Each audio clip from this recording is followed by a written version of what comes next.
I like, click, subscribe, do all that. You already know what time it is. It's Netflix time. This movie's called Fatherhood. A widowed new dad copes with doubts, fears, heartache, and dirty diapers as he sets out to raise his daughter on his own, inspired by a true story. Movie just came out. It's about an hour, 50 minutes long. Spoiler alert. Let's get it. So it starts off with Kevin Hart standing up on the podium. Looks like he's at a funeral or something. Right off the back, setting a kind of somber tone, huh? Everybody's at his house, family dressed in all black. His mom's trying to give him words of encouragement. So at this point, we're trying to figure out who died and what happened. So then we get a scene from him and his wife, Liz. They're at the doctor's and she's about to have a baby. They got Liz's mom, Marion, on Skype and all that. And she wants to watch the entire procedure. Quite hilarious. Liz finally has the baby. It's a baby girl. Parents come to congratulate her and everything. Proud father and all that. Later on, the doctor tries to get her in a wheelchair so she can see her daughter Maddie. But doing so, she got dizzy and collapsing and she could barely breathe. So they're trying to do their job and help her. They're basically pushing him out the room. They found out that a blood clot got into her lung and then she ended up dying right there. So that explains the funeral. Damn, man, that shit's sad.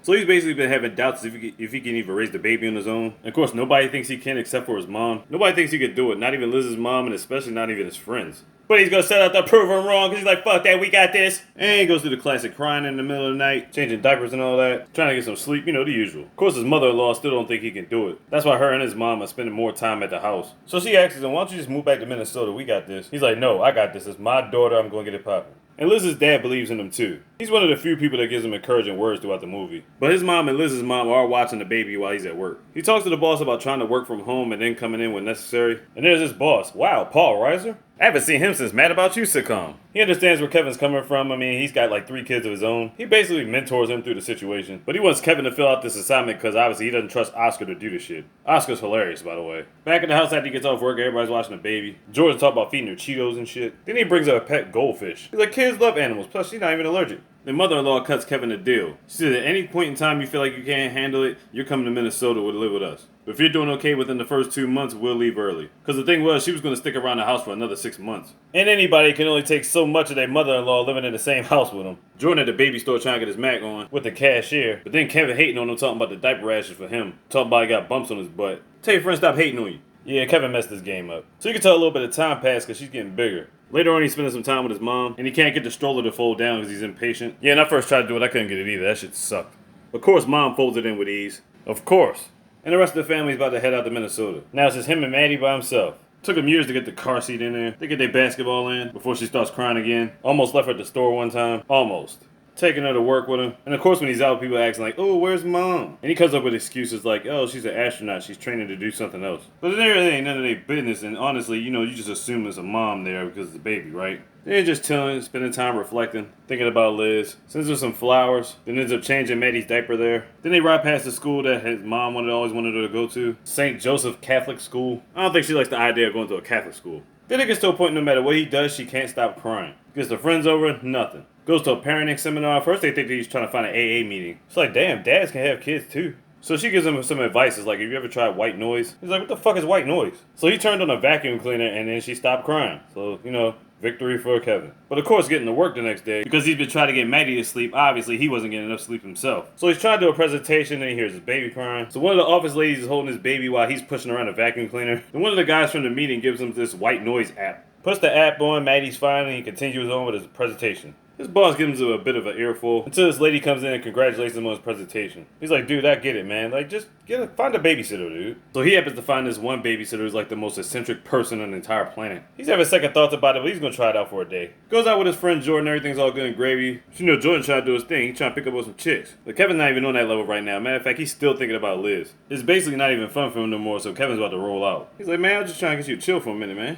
He ends up going back to the house. He's like, all right, I had enough of babysitters. Then he finds his necklace that he gave to Liz before she got married. It was one of the last things he gave her before she died. So basically, just chilling, doing just fine. Then Marion decides to pay a visit, and we're like, what are you doing here? And she's like, you didn't forget Maddie's pediatric visit, did you? They go to have her checked out, and he's feeling like he's doing terrible as a father. But the doctor says on the contrary, your baby girl's in perfect condition. And she's like, if you allow me to say this, Liz will be proud of you. And that's pretty much something they both needed to hear. Because now Marion feels more confident in Kevin's abilities to raise a child. But she still wants Maddie to get a christening in Minnesota in 3 weeks. It just springs it up on him out the blue. So they all make it to Minnesota. Kevin goes into Liz's old room. And him and Marion just sit back and reflect. He needed to get some time to unwind, so he asks his Marion to watch after Maddie. So she's like, yeah, go meet up with friends, have a drink, go have fun. He goes to the spot, gets a beer, but he's only there for a split second because he goes straight to his mom's house. And they both talk about his dad, who apparently was a Rolling Stone. Apparently his dad had like 20 kids with 20 different women, but decided to marry his mom. And as you can tell by this movie, they paint him the complete opposite of what they painted his dad to be out. A couple years go by, she's got to be at least like 7 or 8 at this point. Look, man, this is a dad thing. We don't know what to do with girls' hair. So he puts it in a bun and sends her to school. Now, at this Catholic school, boys are supposed to wear jeans and girls are supposed to wear skirts, but she likes wearing jeans. And here she comes talking about, hey, we gotta talk about the dress code. Of course, he dips up like, hey, you have a good day, gotta go to work. Then they all get together to play cards and all that. Of course, she out there hustling them out of all their cookies. And then Oscar and his boys set him up with this girl. They happen to have some things in common. Crazy thing is, her name just happens to be Liz also, same as his ex-wife, right?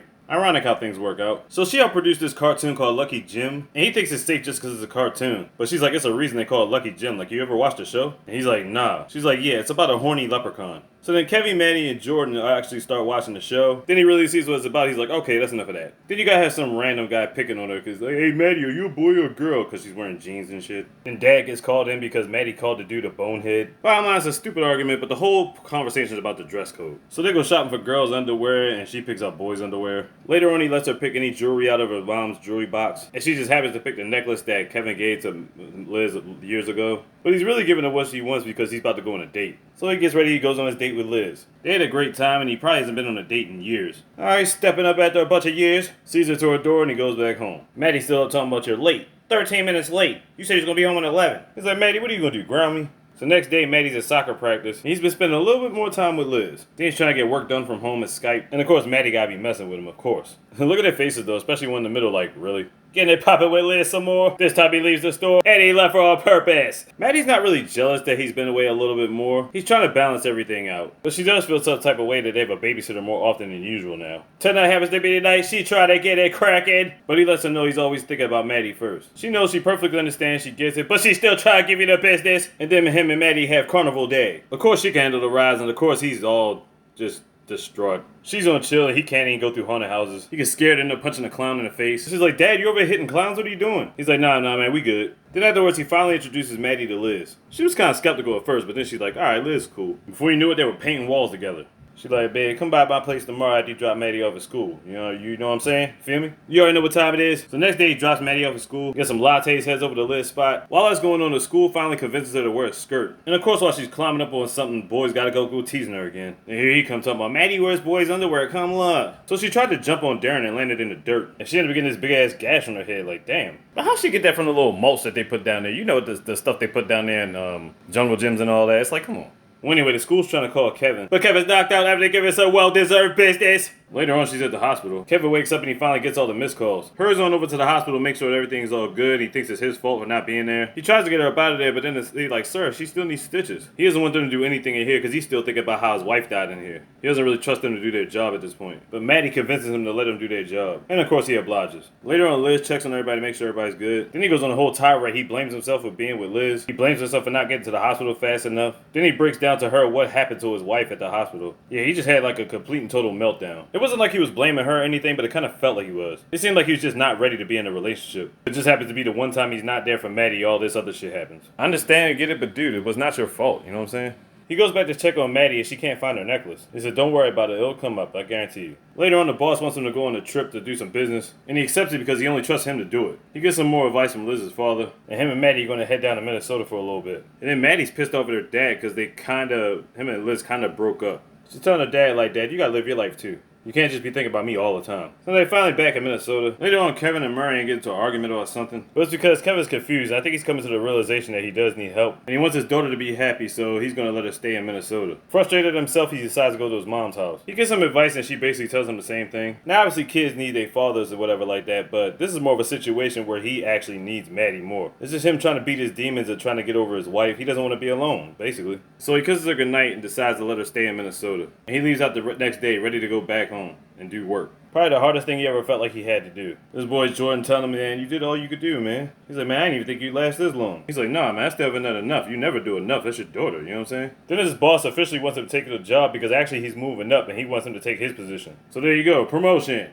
Boys all playing cards. Obviously, they miss Maddie. He can't even sleep. While he's cleaning up her room, he ends up finding a necklace under her bed. So that's obviously going to be a reason he's going to go back to Minnesota early. I can feel it. So while him and Oscar are about to get ready on this trip, he starts having flashbacks with Maddie chilling with ducks, watching her take her first steps, taking her to school for the first time. So he's like, you know what, Oscar, you can handle this. I'm good. He's like, you sure? All right. He comes back to Minnesota for a surprise visit to see Maddie and takes her back home. Now he's got to make things right with Liz. And what's the best way to do that? Use Maddie to talk to her. Everything's all good and gravy. They get ice cream, and there you go, the end. Nice little film about family, the dynamics of being a dad, people not thinking you can do it because you're not a mother. Like, come on. We strong too, nigga.